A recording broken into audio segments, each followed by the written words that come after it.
Innal hamdalillah nahmaduhu wa nasta'inuhu wa nastaghfiruh wa na'udzu billahi min syururi anfusina wa min sayyiati a'malina may yahdihillahu fala mudhillalah wa may yudhlil fala hadiyalah. Asyhadu an la ilaha illallah wahdahu la syarikalah wa asyhadu anna Muhammadan abduhu wa rasuluhu la nabiyya ba'da amma ba'd. Alhamdulillah, puji dan syukur kita panjatkan kepada Allah Subhanahu wa taala. Pada hari ini kita kembali bisa bertemu untuk melanjutkan materi pelajaran. Baik para santri kelas 10 Mu'alimin, pada hari ini kita akan melanjutkan kembali pelajaran Masail Fikih. Pelajaran Masail Fikih pada hari ini kita akan membahas terkait dengan materi yaitu Al-Amru bitamsiki bil Qur'anil Karim, yaitu perintah untuk berpegang teguh kepada Al-Quran dan sekaligus juga kepada sunnah Rasulullah SAW. Baik para santri sekalian kelas 10 Mu'alimin,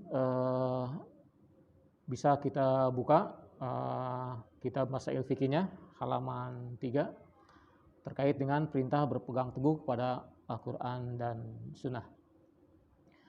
Baik, yang tercantum dalam materi tersebut, dalil yang pertama yaitu diambil dari Quran surat An-Nisa ayat 59. Jadi dalil yang pertama yaitu qaulullahu ta'ala, berfirman Allah Ta'ala, a'udzubillahi minasyaitonirrajim, ya ayyuhallazina amanu atiullaha wa atiur rasul wa ulil amri minkum fa in tanaza'tum fi syai'in farudduhu ilallah wa rasul in kuntum tu'minuna billahi wa yaumil akhir dalika khairu wa ahsanu ta'wila. Para santri sekalian, baik terjemahnya dari ayat tersebut surat An-Nisa ayat 59. Kata Allah Subhanahu wa taala, ya ayyuhallazina amanu, wahai orang-orang yang beriman, atiullaha wa atiur rasula, taatlah kalian kepada Allah dan taatlah kalian kepada Rasul. Wa ulil amri minkum, dan begitu juga terhadap pemimpin kamu. Nah, jadi di sini Allah Subhanahu wa taala mengungkapkan bahwa kita diperintahkan supaya mentaati kepada tiga, yaitu kepada Allah, kepada Rasul, kemudian juga kepada ulil amri, yaitu kepada pemimpin dari kita semua. Nah, kemudian kata Allah Subhanahu wa taala dalam ayat ini Allah mengungkapkan untuk taat kepada Allah dan kepada Rasul, Allah mengungkapkannya dengan kalimat atiullaha wa atiur rasul, yaitu diiringi dengan kalimat atiu yang artinya taatlah. Tapi untuk kepada ulil amri, Allah Subhanahu wa taala tidak menggunakan kalimat atiu, walaupun kita disuruh mentaatinya. Ini menunjukkan taat kepada pemimpin ya tidak mutlak, begitu ya, tergantung keputusannya ya sesuai dengan Quran Sunnah atau tidak, keputusannya sesuai dengan petunjuk Allah dan Rasulnya atau tidak, begitu. Baik para santri sekalian, oleh karena itu di kalimat selanjutnya kata Allah Subhanahu wa taala, fa in tanaza'tum fi syai'in farudduhu ilallah wa rasul. Jika kalian berselisih, berbeda pandangan fi syai'in dalam suatu perkara, farudduhu ilallah wa rasul, maka kembalikan saja kepada Allah dan kepada Rasul, yaitu kepada Al-Quran dan Sunnah Rasul. Nah, baik, jadi di sini Allah Subhanahu wa taala menegaskan ketika kita terjadi berbeda pandangan, terjadi ikhtilaf, begitu. Nah, Allah memerintahkan supaya kembali kepada Allah dan Rasul, tidak ulil amri, gitu ya. Kenapa? Karena tadi ketaatan terhadap ulil amri ini tidak mutlak. Yang mutlak itu kepada Allah dan Rasul. Oleh karena itu, sejauh mana keputusan ulil amri itu bisa sesuai dengan petunjuk Allah dan petunjuk Rasul, begitu.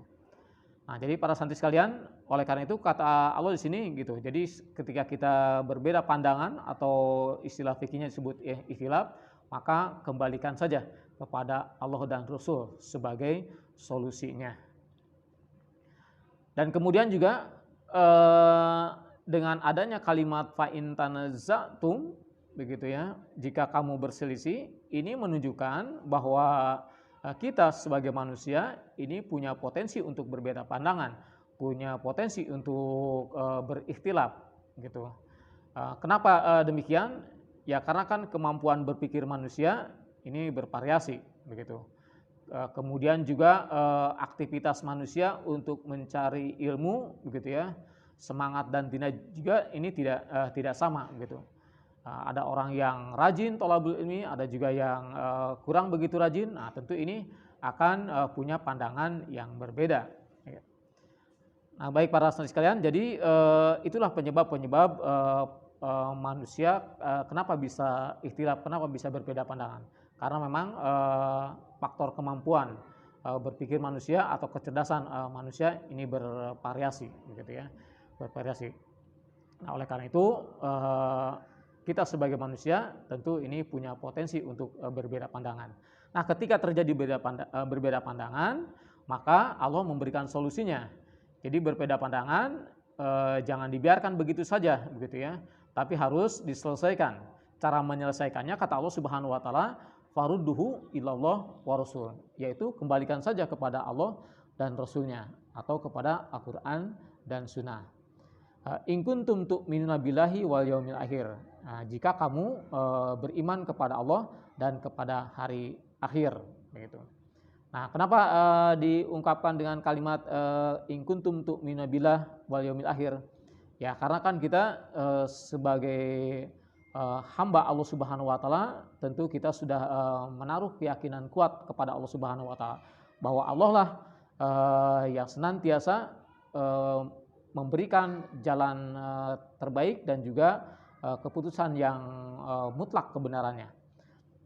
Nah, karena kita punya keyakinan, punya kepercayaan kepada Allah demikian bahwa Allah lah yang maha benar segala-galanya, maka ya kembalikan kepada Allah. Maka di sini juga kalimatnya in kuntum tu'minuna billah, kalau memang kamu beriman kepada Allah. Jadi kalau kita tidak beriman kepada Allah, walaupun dikembalikan kepada Quran Sunnah, walaupun dikembalikan kepada Al-Quran dan hadis ataupun kepada Rasul, tetap saja kalau kita tidak beriman ini tidak akan selesai begitu. Tetap saja akan ditolak nantinya. Nah, oleh karena itu kata Allah Subhanahu wa taala, ya solusi ketika kamu berbeda pandangan, maka kembalikan kepada Allah dan Rasulnya, tapi dengan syarat ya kalau memang ya kamu beriman kepada Allah dan juga beriman kepada hari akhir. Nah, kenapa di sini juga diungkapkan dengan kalimat beriman kepada hari akhir? Karena ingat, sekecil apapun perbuatan kita, sekecil apapun apa yang kita amalkan, yang kita lakukan, ini kita akan mempertanggungjawabkan kepada Allah Subhanahu wa taala di yaumil akhir nanti, gitu. Nah, oleh karena itu jangan sampai di hari akhir nanti kita mempertanggungjawabkan sesuatu yang di luar petunjuk Allah Subhanahu wa taala, sesuatu yang di luar contoh Rasulullah SAW. Nah, ini akan berbahaya. Nah, baik, jadi dengan adanya kalimat wal yaumil akhir ini mengingatkan bahwa kita akan mempertanggungjawabkan amal kita sekecil apapun di yaumil akhir nanti. Baik, para santri sekalian, kemudian di akhir ayat surat An-Nisa ayat 59 tadi, kata Allah Subhanahu wa taala, zalika khairu wa ahsanu ta'wila. Itulah sebaik-baiknya keputusan. Itulah sebaik-baiknya jalan yang ditempuh, begitu. Nah, artinya kalau kita berbeda pandangan gitu ya, kemudian kita berusaha menyatukan persepsi sesuai dengan Quran Sunnah, maka ketika kita berusaha untuk menyesuaikan kepada Quran Sunnah, itulah kata Allah Subhanahu wa taala wa ahsanu ta'wila, ya sebaik-baiknya akibat, sebaik-baiknya ya solusi yang kalian tempuh. Baik, kemudian yang kedua, dalil yang kedua itu tercantum dalam surat Al-Ahzab ayat 21 terkait dengan perintah untuk berpegang teguh pada Al-Quran dan Sunnah, di mana Allah Subhanahu wa taala menegaskan laqad kana lakum fi rasulillahi uswatun hasanah. Sungguh pada diri kalian itu ada sungguh pada kalian ataupun bagi kalian dalam diri Rasulullah itu uswatun hasanah, ada contoh yang baik. Liman kana yarjullaha, ya bagi siapa saja yang mengharapkan keridhaan Allah, wal yaumil akhir, dan keselamatan di yaumil akhir, wazakarullaha katsiran, dan banyak-banyak mengingat Allah. Baik, jadi kata Allah Subhanahu wa taala, ya Rasulullah itu adalah uswatun hasanah, contoh yang baik. Contoh yang baik. Oleh karena itu, karena Allah sudah menyebutkan, sudah memberikan ya contoh terbaik melalui Rasulnya, yaitu Nabi Muhammad SAW, maka kita tinggal mengikuti saja jejak-jejak apa yang disampaikan, apa yang dilakukan oleh Rasulullah SAW. Karena ya kepada siapa lagi kita akan mencari contoh terbaik kalau bukan kepada Rasul. Dan Allah Subhanahu wa taala sudah menegaskan di ayat ini bahwa contoh terbaik itu adalah Rasul. Jadi kita tidak ada jalan lagi untuk mencari contoh yang terbaik selain kepada Rasul. Nah, liman kana yarjullaha. Nah, tentu orang yang mencari contoh terbaik kepada Rasul itu, orang yang siap mengikuti jejak Rasul itu, itulah orang-orang yang mengharap keridhaan Allah Subhanahu wa taala wal yaumil akhir, dan juga orang-orang yang ingin selamat di hari akhir. Wa zakarullaha katsiran, dan juga ya selanjutnya ya selalu ingat kepada Allah Subhanahu wa taala, sehingga kita tidak berani melakukan hal-hal yang melanggar ketentuan Allah. Baik, itu dalil yang kedua. Kemudian dalil yang ketiga terkait dengan perintah berpegang teguh pada Quran dan Sunnah, ini tercantum dalam surat Ali Imran ayat 31, yaitu Allah Subhanahu wa taala berfirman, qul in kuntum tuhibbunallaha fattabi'uni yuhibbukumullahu wa yaghfir lakum dzunubakum wallahu ghafurur rahim. Kata Allah Subhanahu wa taala kepada Nabi Muhammad, qul, katakan oleh kamu Muhammad, in kuntum tuhibbunallaha fattabi'uni. Jika kalian mencintai kepada Allah Subhanahu wa taala, fattabi'uni, maka ikutilah aku. Yuhibbukumullah, maka Allah akan mencintai kamu. Wa yaghfir lakum dzunubakum, bahkan Allah akan mengampuni dosa-dosa kamu. Wallahu ghafurur rahim, dan Allah itu Maha Pengampun dan Penyayang. Kemudian yang keempat yaitu tercantum dalam surat Al-Hasr ayat 7, di mana Allah Subhanahu wa taala mengungkapkan, yaitu wa ma atakumur rasula fakhudhuhu wa ma nahakum anhu fantahu. Dan apa saja yang Rasul datangkan, Rasul ajarkan kepada kamu, fakhudhuhu, maka ambillah itu, gitu ya. Wa ma nahakum anhu, dan apa saja yang dilarang oleh Rasul kepada kamu, fantahu, maka jauhilah. Wattaqullaha, dan bertakwalah kepada Allah. Innallaha syadidul iqab, sesungguhnya Allah itu sangat keras siksanya. Baik, jadi di surat Al-Hasr ayat 7 ini Allah menegaskan, jadi apa saja yang diperintahkan, dianjurkan, dicontohkan oleh Rasul, maka fahuzuhu, ambil saja itu, begitu ya. Karena itu akan menyelamatkan kamu. Justru kalau kita tidak mencontoh kepada Rasul, ini ada ancaman dari Allah Subhanahu wa taala. Innallaha syadidul iqab, bisa jadi begitu ya, kamu terkena siksa, dan sesungguhnya siksa Allah itu sangat keras. Baik para santri sekalian, kelas 10 Muallimin, terakhir dalil yang terkait dengan perintah berpegang teguh pada Quran Sunnah, yaitu yang kelima di sini adalah hadis Rasulullah SAW, riwayat Imam Hakim yang bersumber dari Ibnu Abbas, di mana dalam hadis disampaikan an Ibnu Abbasin, dari Ibnu Abbas, anna Rasulullah SAW, sesungguhnya Rasulullah SAW, khotoban nasa, pernah berkhutbah di hadapan orang-orang, fi hajjatil wada, pada waktu haji wada. Faqala, lalu Nabi bersabda, inna syaitona, sesungguhnya setan itu, qad ya'isa an ya'buda bi ardikum, sungguh ia telah berputus asa, sudah berkecil hati di negeri kamu ini, gitu ya. Walakin rodia, akan tetapi dia akan ridho, akan senang, an yuto'a bima siwa, kalau dia ditaati dengan jalan yang lainnya.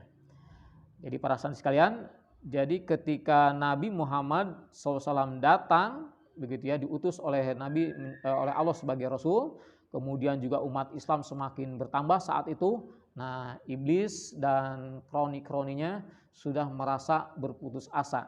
Ini jangan-jangan ya manusia sudah tidak akan menyembahnya lagi, sudah tidak akan mengikuti langkah-langkah iblis lagi begitu. Nah, jadi mereka sudah berputus asa ketika Nabi Muhammad datang, kemudian umat Islam semakin berkembang. Tapi sekalipun demikian, iblis merasa berputus asa karena melihat umat Islam semakin bertambah, umat Islam semakin taat kepada Allah, semakin taat kepada Rasul. Tapi iblis dan kroninya tetap mencari jalan bagaimana supaya manusia bisa sesat. Oleh karena itu, kata Nabi di sini tegaskan, walakin rodiya an yuto'a bima siwa. Tapi ingat, iblis juga akan ridho, akan senang ketika kamu melakukan sesuatu, gitu ya, melakukan sesuatu zalika mimma tuhakiruna min a'malikum, yaitu sesuatu yang kamu anggap sepele dari amal-amal kamu, gitu. Jadi kelihatannya kita menganggap kecil dalam suatu permasalahan, dalam suatu amal, padahal itu bisa menyebabkan kita masuk neraka, bisa menyebabkan kita tersesat dari jalan kebenaran, gitu. Nah, iblis senantiasa menjebak kita dengan perkara-perkara kecil yang padahal itu menyimpang dari petunjuk Allah Subhanahu wa taala. Nah, kalau manusia sudah terjebak dengan perkara-perkara kecil padahal itu merupakan dosa, merupakan kemaksiatan, merupakan pelanggaran, ini iblis akan senang begitu. Pahzaru, lalu kata Nabi, pahzaru, oleh karena itu hati-hatilah, gitu ya, hati-hatilah dengan jebakan-jebakan iblis, gitu. Bisa jadi iblis menjebak kita sekalian, gitu, untuk melakukan sesuatu yang kelihatannya seperti ibadah, yang sesuatu yang sepertinya bisa mendatangkan keridhaan Allah Subhanahu wa taala, tapi padahal justru itu bukan ibadah, itu tidak mendatangkan keridhaan Allah, bahkan bisa mendatangkan kemurkaan Allah begitu. Nah, ini hati-hati, gitu ya. Oleh karena itu tadi Nabi dengan kata Allah Subhanahu wa taala tadi di ayat-ayatnya, maka taatlah kamu kepada Allah dan Rasulnya, sebab bisa jadi iblis akan memberikan jebakan-jebakan kamu yang tanpa kamu sadari sepertinya benar padahal itu tidak benar. Baik para santri sekalian, maka di akhir hadis ini Nabi juga menegaskan, ini qad taraktu fikum ma intam ini tasomtum bihi falan tadilu abada. Oleh karena itu kata Nabi, ya aku sudah tinggalkan untuk kalian semua, yaitu di mana kalian berpegang teguh padanya, falan tadilu abada, maka tidak akan sesat selama-lamanya, yaitu kitab Allah, yaitu Al-Quran, wa sunnati nabihi, dan sunnah nabinya. Nah baik, jadi untuk senantiasa bisa kita terbebas, lepas dari jebakan iblis dan kroni-kroninya, tentu ya kuat-kuatlah kita berpegang teguh pada Quran dan sunnah, dan teruslah mencari kebenaran melalui Quran sunnah tersebut, karena itulah kebenaran yang mutlak, kebenaran yang akan menyelamatkan kita baik di dunia atau juga di yaumil akhir nanti. Baik para santri sekalian, kelas 10 Muallimin, pelajaran Masail pada hari ini cukup sekian. Terima kasih atas perhatian. Semoga kalian bisa memahaminya, dan di mana ada kekurangan ataupun hal yang belum dipahami bisa ditanyakan. Terima kasih. Assalamualaikum warahmatullahi wabarakatuh.